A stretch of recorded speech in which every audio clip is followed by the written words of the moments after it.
ഇതുവരെ കാണാത്ത ഒരു ഗ്ലാമർ പോരാട്ടത്തിനാണ് കോഴിക്കോട് ബേപ്പൂർ മണ്ഡലം സാക്ഷ്യം വഹിക്കാൻ പോകുന്നത്. ചുണയുണ്ടെങ്കിൽ പോരിന് വാടാ എന്ന് പിണറായി വിജയന്റെ മരുമകൻ കൂടിയായ മന്ത്രി മുഹമ്മദ് റിയാസ് വെല്ലുവിളിക്കുമ്പോൾ ആ വെല്ലുവിളി ഏറ്റെടുത്ത് പടക്കളത്തിനിറങ്ങിക്കഴിഞ്ഞു നിലമ്പൂരിലെ സിംഹം PV അൻവർ. ഇടതുപക്ഷത്തിന്റെ ഉറച്ചുകോട്ടയെന്ന് CPM വീമ്പ് പറയുന്ന ബേപ്പൂരിൽ ഇക്കുറി കളി മാറും.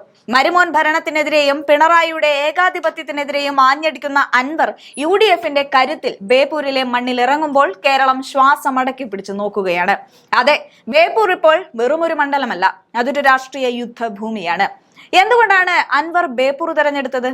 അതിന് പിന്നിൽ കൃത്യമായ ചില ലക്ഷ്യങ്ങളുണ്ട്. CPM സഹയാത്രികൻ എന്ന ലേബലിൽ നിന്ന് പുറത്തു വന്ന നാൾ മുതൽ അൻവറിന്റെ പ്രധാന ടാർഗറ്റ് എന്ന് പറയുന്നത് മുഹമ്മദ് റിയാസ് ആയിരുന്നു. മുഖ്യമന്ത്രി പിണറായി വിജയനെ ജനങ്ങളിൽ നിന്നും പാർട്ടിയിൽ നിന്നും അകറ്റിയത് മരുമകനായ റിയാസ് ആണെന്ന് അൻവർ ആവർത്തിച്ച് വ്യക്തമാക്കുന്നുമുണ്ട്. അൻവറിന്റെ നാവിന്റെ ചൂട് ഏറ്റവും കൂടുതൽ അറിഞ്ഞതും ഈ മന്ത്രി തന്നെയാണ്.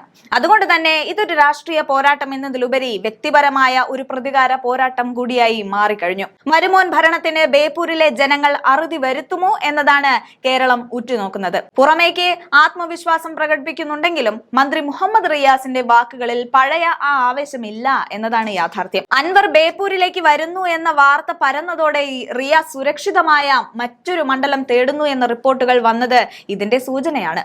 എന്നാൽ പേടിച്ചോടാൻ എന്നെ കിട്ടില്ല എന്ന് പ്രഖ്യാപിച്ച് റിയാസ് ബേപ്പൂരിൽ തന്നെ നിൽക്കാൻ തീരുമാനിച്ചത് CPM നിർദ്ദേശപ്രകാരമാണ്.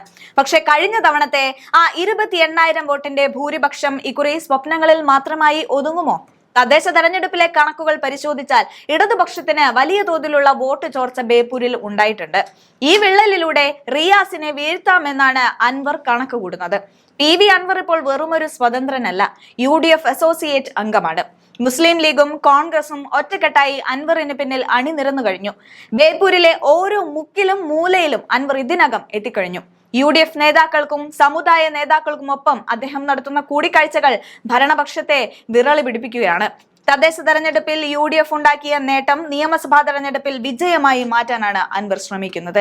വികസനം പറഞ്ഞു പ്രതിരോധിക്കാൻ റിയാസ് നോക്കുമ്പോൾ പിണറായി ഭരണത്തിലെ അഴിമതിയും മരുമോന്റെ ഇടപെടലുകളും ജനങ്ങളോട് പറഞ്ഞ് വോട്ട് പിടിക്കാനാണ് അൻവറിന്റെ നീക്കം. 1967 മുതൽ ബേപ്പൂരിന്റെ ചരിത്രം പരിശോധിച്ചാൽ അത് ഇടതുപക്ഷത്തിനൊപ്പമായിരുന്നു.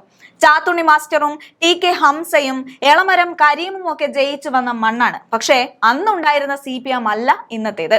ഇന്ന് അതൊരു കുടുംബത്തിലേക്ക് ചുരുങ്ങിയിരിക്കുന്നു എന്ന വികാരം പഴയകാല സഖാക്കൾക്കിടയിൽ പോലുമുണ്ട്. യുവത്വവും വികസനവും റിയാസ് ഉയർത്തിപ്പിടിക്കുമ്പോൾ ഭരണവിരുദ്ധ വികാരം മരുമോൻ വിരുദ്ധ തരംഗവും അൻവറിന് അനുകൂലമാകുമോ എന്ന് നമ്മൾ കാത്തിരുന്ന് കാണണം. ചുരുക്കത്തിൽ ബേപ്പൂരിലെ പോരാട്ടം കേരള രാഷ്ട്രീയത്തിന്റെ ഗതി നിർണ്ണയിക്കും. റിയാസ് തോറ്റാൽ അത് പിണറായി വിജയന്റെ തകർച്ചയായി മാറും. അൻവർ ജയിച്ചാൽ അത് കേരളത്തിലെ പുതിയൊരു രാഷ്ട്രീയ മുന്നേറ്റത്തിന്റെ തുടക്കമാകും. രാഷ്ട്രീയ പാരമ്പര്യവും അധികാര കരുത്തും ഒരു വശത്ത്, പടക്കളത്തിൽ ഒറ്റയ്ക്ക് പൊരുതി UDFന്റെ പിന്തുണ നേടിയെടുത്ത അൻവറിന്റെ രാഷ്ട്രീയ തന്ത്രങ്ങൾ മറുവശത്ത്. ബേപ്പൂരിലെ വോട്ടർമാർ ആർക്കൊപ്പം നിൽക്കും? മരുമകന്റെ വികസനത്തിനോ അതോ അൻവറിന്റെ പ്രതിഷേധത്തിനോ? വരും ദിവസങ്ങളിൽ പ്രചാരണം കൊഴുക്കുന്നതോടെ ബേപ്പൂർ കൂടുതൽ ചൂട് പിടിക്കുമെന്നത് തീർച്ച.